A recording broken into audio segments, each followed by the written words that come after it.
Bonjour, bienvenue dans ce nouveau PEPS Live pour décrypter les tendances du marché de la nutrition santé. Aujourd'hui, nous allons parler d'un sujet qui structure énormément le marché, la longévité et le healthy aging. Une tendance que l'on observe assez fortement sur le marché et qui était déjà omniprésente sur des salons comme VitaFood ces dernières années, mais là, on voit vraiment une montée de cette tendance. Alors bonjour à tous, je suis Florence Cultier, fondatrice de l'agence PepsWork depuis 15 ans et aujourd'hui, nous avons deux Florence pour le prix d'une pour aborder ce sujet donc du healthy aging. Bonjour Florence. Bonjour Florence. Alors, Florence Terrada d'Altaï Nutrition, je suis vraiment ravie de t'accueillir sur ce PEPS Live pour échanger ensemble sur le marché de la longévité et du healthy aging. Alors, l'idée de ce PEPS Live, elle est simple, hein, c'est de prendre un moment pour échanger sur les grandes tendances du secteur, ingrédients, galéniques, packaging, science, et voir comment les marques peuvent innover intelligemment dans les années à venir sur ces tendances montantes. C'est vrai qu'on voit émerger là des innovations et des produits autour de la longévité, du bien-être global avec de nouvelles formes, nouveaux formats, mais également aussi des nouveaux ingrédients. Donc, on voit notamment le collagène sous ses formats shot, stick, format soluble, mais ça, on en parlera, hein, Florence. Et puis, on voit aussi d'autres ingrédients comme les adaptogènes, les champignons fonctionnels qui sont intégrés dans des formulations.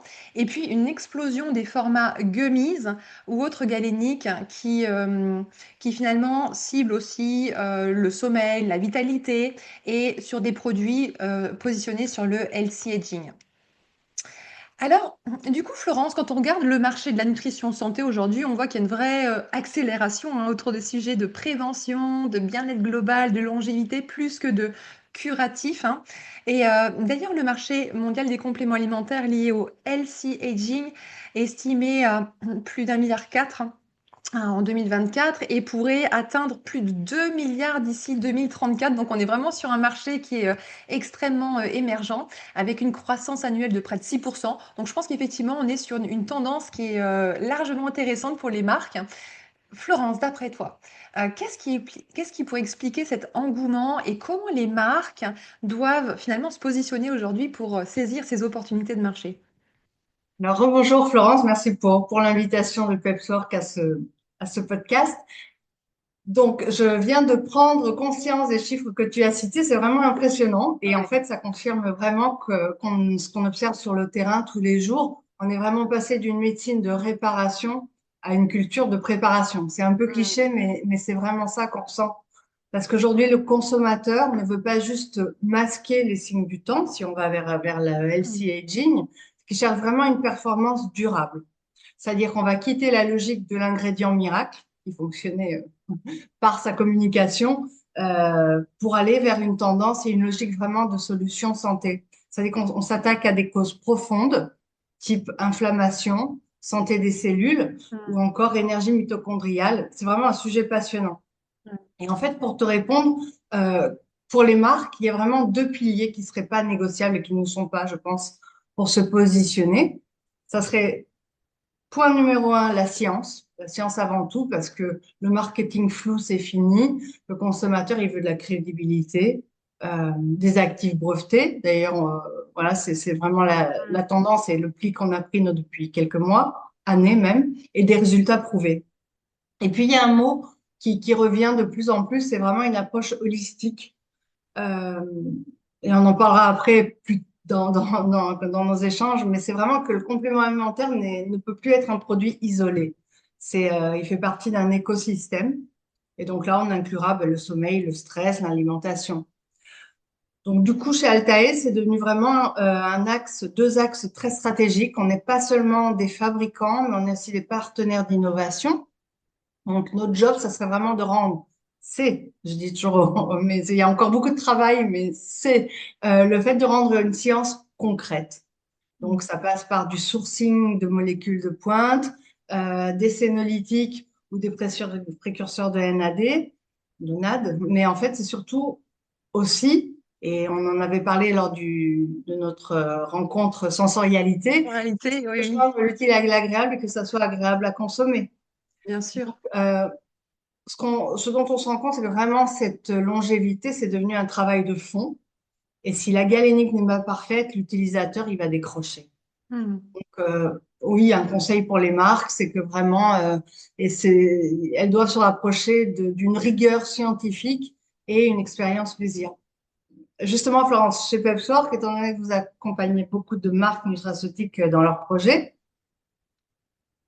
vous, comme Pepsor, quelle problématique est-ce que vous rencontrez quand elles veulent lancer un complément alimentaire? C'est un peu Hmm. important votre point de vue dans cette grande chaîne. C'est vrai, c'est une bonne question. Et c'est vrai, c'est une problématique qu'on rencontre assez souvent finalement. Beaucoup de nouvelles marques veulent prendre leur place sur le marché, leur part du gâteau, mais en fait, elles se posent rapidement les mêmes questions. C'est quel est l'ingrédient à choisir? Quel positionnement adopter? Quelle galénique proposer? Comment se différencier sur un marché qui est quand même assez saturé et très concurrentiel? Et justement, chez Pepswalk, en fait, on aide les marques à construire une stratégie d'innovation différenciante en combinant l'analyse marché, les tendances des ingrédients, et comme tu le soulignais aussi, l'expérience produit, hein, finalement, en termes d'usage, et puis aussi le marketing. Parce que je suis assez d'accord avec toi, l'innovation, elle ne repose pas que sur un actif ou un ingrédient tendance, elle repose sur tout un écosystème. Ça va de la formulation, la galénique que tu maîtrises bien, le packaging, mais aussi le storytelling scientifique hein, et l'utilisation consommateur. Et en fait, il faut vraiment maîtriser aujourd'hui tous ces leviers autour du produit. Un bon produit ne suffit plus. Un marketing vide ne convaincra jamais. En fait, il faut effectivement avoir tous ces leviers en même temps pour un succès marché. Et on parlait tout à l'heure un peu justement des ingrédients qui structurent la tendance longévité. Et il y en a une qui reste une valeur sûre du marché dont on parle quand même beaucoup aujourd'hui, c'est le collagène. Aujourd'hui, on le retrouve dans beaucoup de produits. Et toi, Florence, qui est très en amont aussi sur les formulations, les développements produits, comment est-ce que tu vois évoluer ce marché du collagène? Alors, exactement, le collagène, c'est un excellent exemple dans toute cette structure tendance longévité. Mais aujourd'hui, le marché ne se contente plus d'un collagène classique. Je pense qu'on est arrivé à un top au niveau de l'offre Mm. et de la demande. Donc, on assiste à un phénomène, mais ça se produit sur beaucoup d'ingrédients, qui est l'évolution des formes de collagène, par exemple. Donc, on travaille de plus en plus sur le collagène, par exemple, en parlant d'ingrédients de type 2, le natif du C2. Oui. L'avantage, c'est qu'il permet des dosages beaucoup moins élevés. Il a une efficacité articulaire redoutable. C'est vraiment un game changer pour la formulation. Et on peut offrir ou proposer des produits avec des tout petites concentrations d'actifs. Donc, D'accord. aussi, au-delà de l'ingrédient, c'est la façon dont on utilise le produit, l'usage qui explose beaucoup. Donc, Mm. quand on sort du complément alimentaire, on va dire contrainte pour aller vers la boisson de plaisir, on voit Oui. arriver des canettes fonctionnelles, des sachets hyper nomades. Vraiment, le collagène est devenu un geste lifestyle, hein. Ah ouais, c'est ça. Ça a démocratisé aussi un petit peu ce geste par rapport au complément alimentaire gélule. Le collagène, par son format, a poussé d'autres usages et ça démocratise justement ce côté nomade, poudre, shaker, smoothie. Exactement. Mm. Exactement. Chez nous, chez Altaïa, on a poussé encore plus l'innovation avec notre gamme blanche NutriSnap, donc, qui veut dire croustillant. Donc là, ça serait la nutrition croustillante, puisqu'on Ah, travaille aussi sur la sensorialité, voilà, et le goût. Et donc, on a développé des gaufrettes protéinées et aussi à base excellent. de collagène. Donc, Ouais. à la base, c'était un format, on va dire, snacking protéiné, qu'on a passé dans une catégorie nutrition augmentée, hein, puisque c'est un peu ce que recherche le consommateur. Et ces gaufrettes intègrent du collagène, mais aussi des vitamines B10, des vitamines B7 et des antioxydants puissants. Qu'on soit sur des gammes longevity ou LC Aging, 100% longevity. Donc, D'accord. on voit vraiment Et, et, l'utile à l'agréable. et du coup, Florence, là, ces fameuses gaufrettes dont tu nous parles et qui nous donnent bien envie, on est sur quel type de statut de produit? On est sur du complément alimentaire ou sur du Complément food? alimentaire. Complément alimentaire. D'accord. Il faut rappeler que le complément alimentaire, pour que ça en soit un, le plus important, c'est la dose. Hmm. Donc, l'étiquetage et le type d'ingrédient. Mais la dose, c'est ce qui nous permet de savoir ce qu'on ingère par jour. Donc, le complément alimentaire, une gaufrette, D'accord. demi-gaufrettes, puisqu'elles sont divisées en deux. Ce serait comme deux fingers. Hmm, Les deux Twix, les gaufrettes, c'est une demi-gaufrette, serait une portion de complément d'accord. alimentaire, une dose. Hmm. Donc, en fait, c'est un peu ce que tu disais, le vrai défi pour nous, c'est la biodisponibilité. Euh, c'est bien de prendre du collagène, mais il faut être sûr aussi qu'il arrive là où on l'attend, donc articulaire, la peau, les tissus. Et c'est pour ça qu'au niveau des ingrédients, on travaille aussi beaucoup sur les peptides de collagène. Oui, mais plus Juste pour assimilable. Hmm, c'est beaucoup plus assimilable. Mais bon, les autres aussi sont assimilables, mais le peptide révolutionne un peu la forme de collagène. hmm.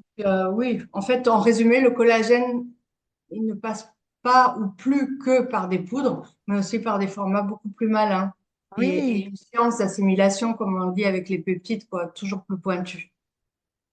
Et oui. en fait, Attends. en fait, c'est pas seulement le collagène qui est hyper sollicité et en vogue. On a aussi beaucoup de champignons et des Oui. adaptogènes. Ça devient vraiment des ingrédients de choix dans une nouvelle formule. Mais est-ce que tu saurais me dire pourquoi est-ce qu'ils suscitent autant d'intérêt? Qu'est-ce qui se Oui, passe? oui, c'est vrai.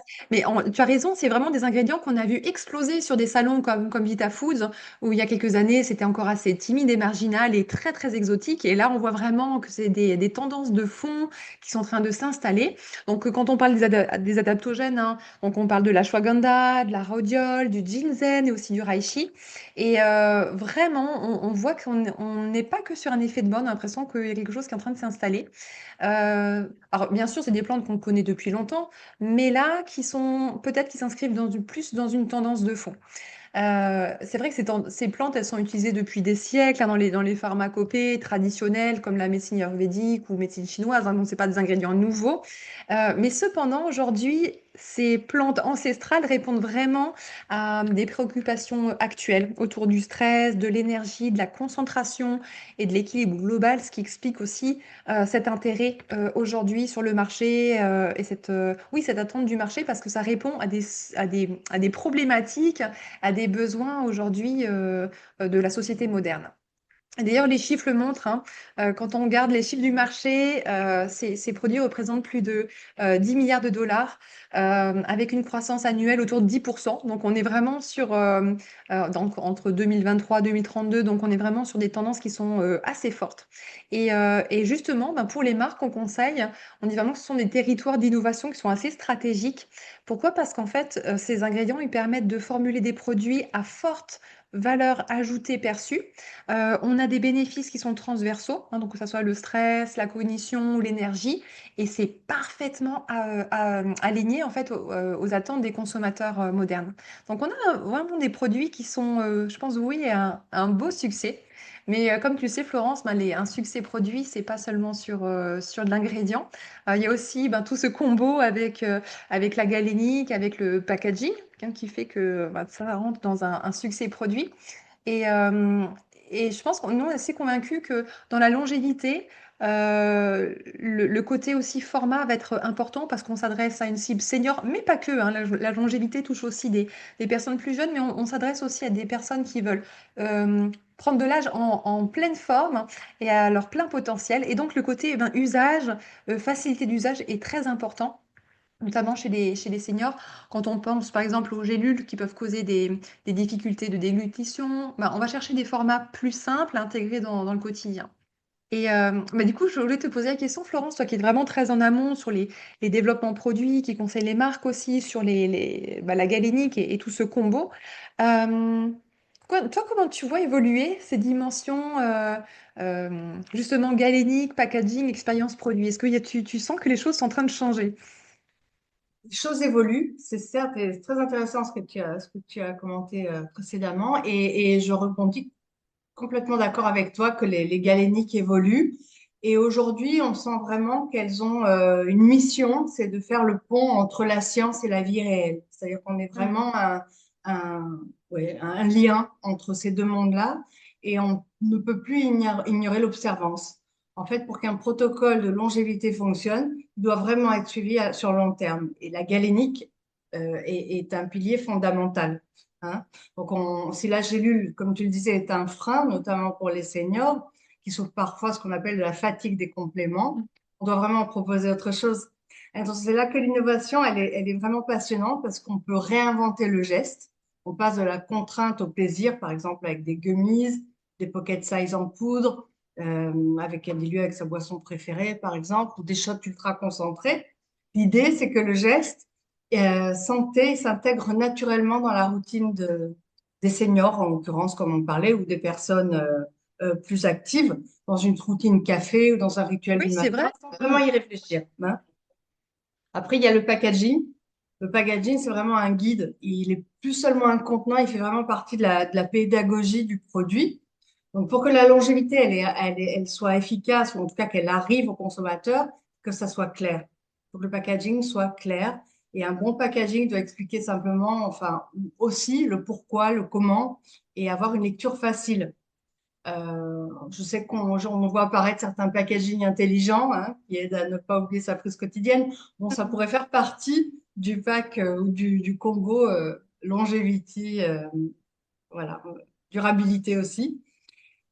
Et pour rebondir sur la durabilité, on a aussi cette notion écologique, parce qu'on peut C'est de vrai, moins de plus en en moins plus, ouais. parler de Mm. santé durable avec des emballages polluants.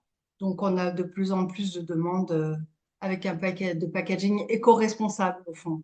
Oui, Notamment sur les jeunes générations, non pas que les seniors ne soient pas impliqués, mais les jeunes générations ont tout à construire. Et c'est vrai que bon, bah, longévité, prendre soin de de soi et de l'écosystème dans lequel on évolue, c'est exactement. fondamental. Donc en réalité et en résumé, la galénique de demain, elle serait, on pourrait dire, invisible, puisqu'elle serait tellement bien intégrée au quotidien qu'on oublierait pratiquement Excellent. qu'on prend un complément alimentaire. Voilà, donc le geste Excellent. serait inclus dans notre C'est quotidien, ça. Ouais, réellement. c'est ça. Hum, hum. C'est une Donc, belle image, hein. Ouais. donc justement, on voit beaucoup de porteurs de projets qui souhaitent lancer leur propre marque de compléments alimentaires ou leur propre complément alimentaire, mais ils ne savent pas toujours par où commencer. Je sais que vous Mm. avez développé une formation dédiée chez PepsWorks. Est-ce que tu pourrais nous en dire Oui, tout plus? à fait. Exactement. C'est vrai que toutes les semaines, on a des demandes de porteurs de projets qui veulent lancer une nouvelle marque de compléments alimentaires, mais qui finalement ne sont pas forcément du milieu ou qui ne connaissent pas les tenants, les aboutissants, ou en creusant un petit peu, comprennent qu'en fait, c'est assez complexe de lancer un complément alimentaire. On a parlé d'ingrédients, on a parlé de positionnement marché, on a parlé tout à l'heure de packaging, de galénique. Ça fait beaucoup d'informations. Et donc, effectivement, on a créé, on a développé une formation complète pour lancer un complément alimentaire.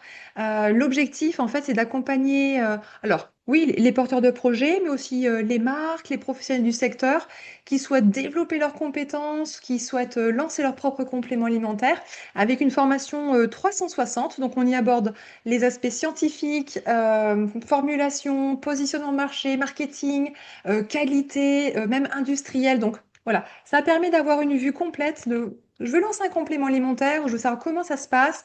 Il y a vraiment tout le tenant, les aboutissants, des interviews d'experts du marché.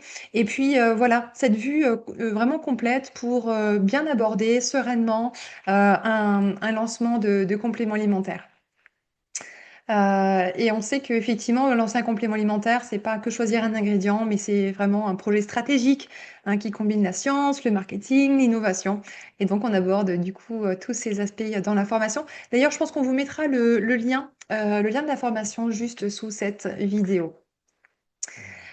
Du coup, Florence, pour terminer notre échange, voilà, on pourrait peut-être un peu maintenant se projeter sur le futur. On a vu qu'il y avait des tendances fortes aujourd'hui sur le marché, que le marché évoluait, mais si on regardait un petit peu en prospective, quelles seraient selon toi les grandes tendances qui vont structurer le marché de la nutrition santé?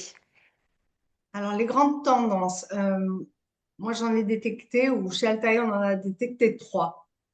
D'abord, ça serait l'hyper-personnalisation. Donc, c'est fini l'ère du produit pour tous. Grâce à la data, on va vraiment vers une nutrition de précision. On est quasi sur du sur-mesure.